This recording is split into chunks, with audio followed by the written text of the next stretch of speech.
Geagte voorsitter, dames en here, 'n huis is net 'n fisiese plek, maar 'n tuiste is waar jou hart is. Baie mense sê so, ek dink ook so. Kom ken my pa se bakkie, dan wys ek jou. 'n ware tuiste is 'n plek wat jou hart met liefde laat klop, wat vir jou bloempotte van vader gee. En 'n plek is waar jy emosionele koneksies, soos ballonne vas in 'n touwtjie bind. Ons stopie is by my eie huis, wat my hart met liefde laat klop. Dit is vir daddy, mama, Joshua en Kai. En ek wil die venterspieël. Dit is vir my eie kamer, speelgoed en swembad is. Dit is nie die huis wat my hart gelukkig maak nie, maar my eie gesin en my eie speelgoed.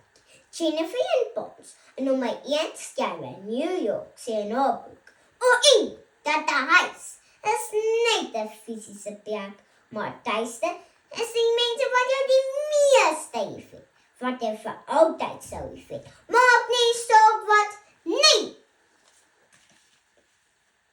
Tweedens, Augustika van en gaan kamp saam met vriende.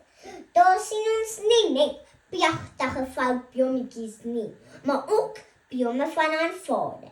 Soos die Bybel sê in Psalm 127 vers 1 in die Nuwe Lewende Vertaling gepubliseer in 2006 sê, as Jesus nie die huise bou nie, by die bouers vergeet.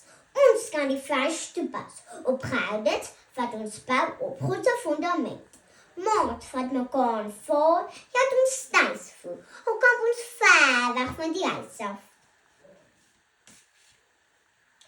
Jaaste, langs met my pa se bakkie, na ouma en oupa se huis. Dit is nie my eie huis, maar daar voor tuis, soos Ballonne emosie aan ouma en oupa se huis. Vir altyd voor liefde en kosses, waar ek altyd welkom voel.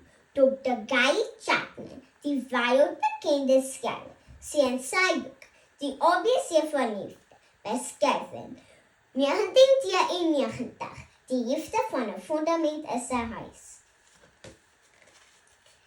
Geagte voorsitter, dames en here, 'n huis is net 'n fisiese plek, maar 'n tuiste is waar jou hart is, waar jou hart klop van liefde, aanvaarding en emosie